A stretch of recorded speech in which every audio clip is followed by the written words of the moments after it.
Fit to Love is physical, emotional, and spiritual fitness to achieve the happy life you deserve. From exercise to cooking, relationships, and spirituality, you'll find all the inspiration you need right here with our host, JJ Flizanes.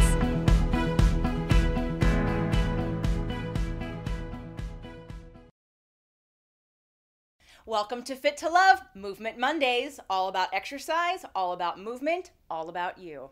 If you have an exercise you'd like us to address on a future show, please make sure to send us an email, info@invisiblefitness.com. Enjoy the show.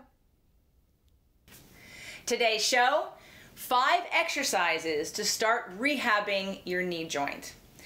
So when we get started with this, I first want to just make the disclaimer that depending on the injury, some of these might not be appropriate. Depending on the injury, if you still have inflammation, you're going to need to heal that first. This is for when you don't have any more pain or you have a very small amount of pain. Again, the injury could be you've torn something, then you need to heal. And ice and maybe physical therapy will be appropriate. This is for when you're ready to start exercising again. Or if you haven't had a knee injury but you have knee pain, all of my personal clients, especially men, who had knee pain, once we do these kinds of exercises, knee pain goes away. And most of it is because we're not doing those connective muscles, those smaller muscles that people don't consider functional, even though of course they're functional, they hold you together. When we start focusing and concentrating on those, it helps to better stabilize the knee joint, which alleviates the pain. Not to mention, a lot of exercises people are doing for their lower body focus so much on the quadricep or focus so much on the hamstrings that what happens is an imbalance of strength in the body. And when it's so imbalanced, those strong muscles pull and they're going to pull that joint potentially out of place. So you want to make sure that you're doing a well-rounded program to strengthen all the muscles surrounding each of your joints for the optimal performance and optimal strength.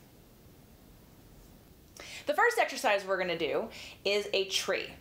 And this is going to work on ankle stability and hip stability as well as just overall balance. I'm going to start doing this in bare feet, and I would recommend that depending on how good your balance is that you start with shoes. Shoes provide a structure and a container to help you with your balance. As you get better at doing it in sneakers, then take the sneakers off and do it barefoot. That will make it a little harder and it will involve more of the muscles in your feet. So you're going to start with your feet hip width apart. You're going to transfer your body weight to one side, and then you're going to gently lift the other leg and put it next to the ankle. What's working in this is my foot muscles, my ankle muscles. My knee is not doing anything because it's locked. So if you feel any pinching or pain in the knee, then maybe don't do the exercise right now and come back and try it at a later date. But really there shouldn't be any pain in the knee because the knee isn't bearing any weight. It's all in the foot, and your abs and your core can help stabilize you, and then your hip. So where you might feel this is in the feet, in your ankles, in your calves, potentially in your hip, hopefully in your hip, maybe even down the back of the leg or in the glutes. Make sure to use your abs and hold them in nice and tight in order to maintain stability and balance, and hold it for about 60 to 90 seconds.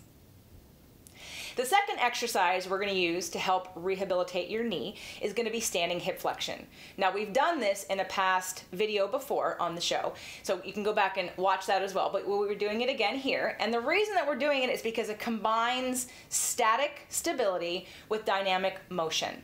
So it's taking the tree and then adding other motion.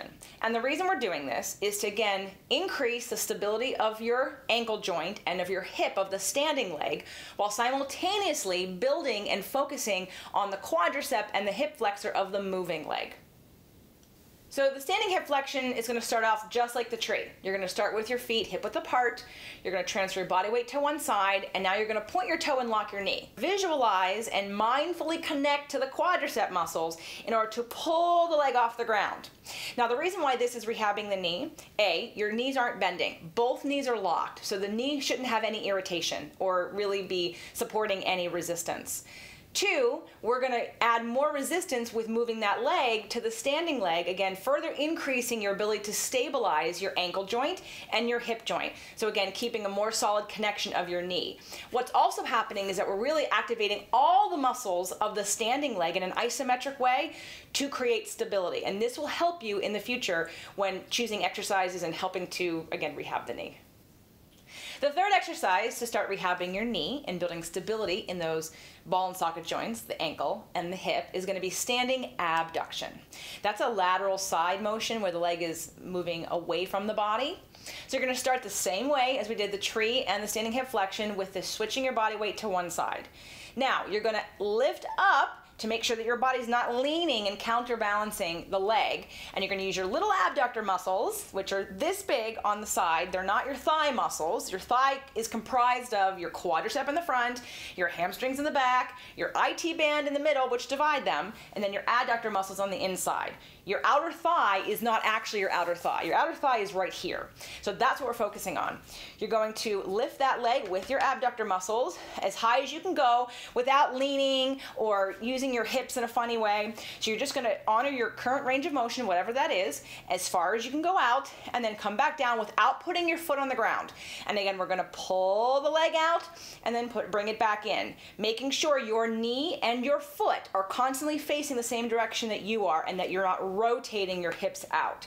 You want to make sure that the toe and the knee never move because we're just using our lateral abduction motion.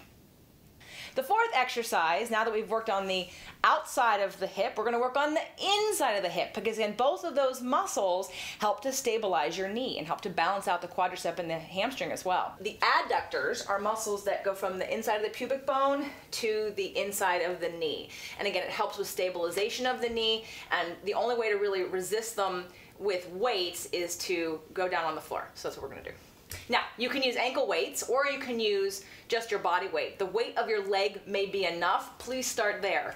The taller you are, the heavier your leg's going to be. So if you're short, you're not probably going to feel a lot of resistance, so go ahead and add some ankle weights. I have 5-pound adjustable weights, but you can go up to 10 pounds. Start small and try 30 to 40 reps and see how that feels, and if it's not enough resistance, then go ahead and increase that. You can lay down, and there's no rule for whether or not you're holding your head up. I prefer to go down here, and the reason is so I can concentrate fully on the inside of my leg. You're going to cross the top leg over the bottom leg, and we're going to focus on pulling from here all the way up here as high as I can go without pushing down into the floor. So we are concentrating on just moving this leg by using these muscles. So you're going to exhale as you pull the leg up, and then inhale as you come down, but don't rest it. And you're going to exhale up and inhale down. This is going to work on activating and turning on some of these ankle and knee and hip stabilizing muscles that a lot of times we ignore. The fifth and final exercise to start rehabbing your knee is going to be prone hip extension, and we're going to do this face down on the floor. We'll go over this in more detail in a future show, but if you have any questions about any of these, please come to the site and write a comment and let me know. fittolove.tv. So we're going to start. I'm going to use some ankle weights, but again, your leg may be enough resistance for you. Again, the taller you are, the more your leg weighs, and the shorter you are, the less it does. And that lever length is going to affect the amount of resistance on the muscle.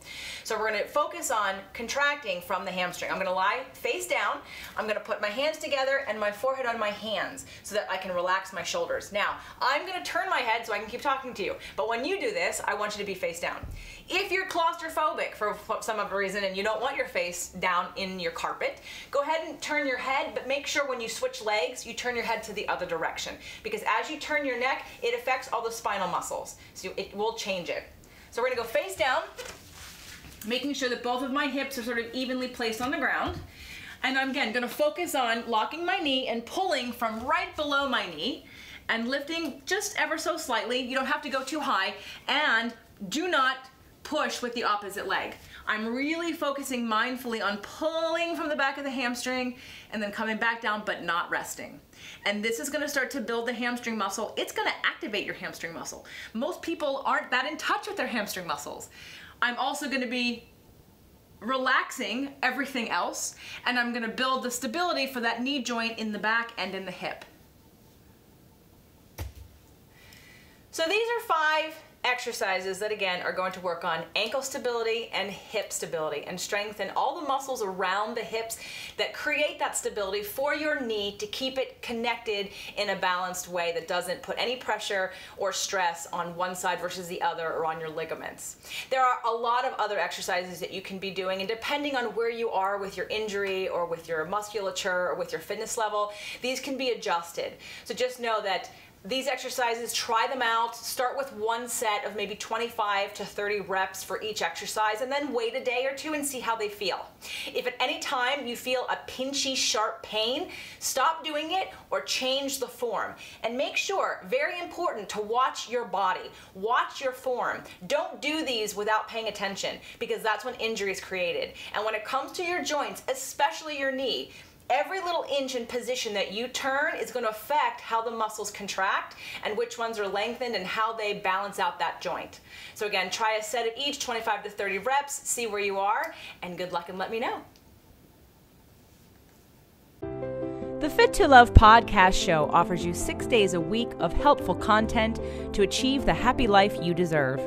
Movement Mondays and Tasty Tuesdays are weekly videocasts, while Wellness Wednesdays, Thoughtful Thursdays, Freedom Fridays, and Sexy Saturdays are audio-only shows themed every week to address your holistic life and needs. If the show inspired you, we would love for you to share it and subscribe. Thank you so much for joining us today. Head on over to fittolove.tv for recaps of every show, resources, and to join the community. That's FIT, the number 2, LOVE.TV. Have a fit and fabulous day.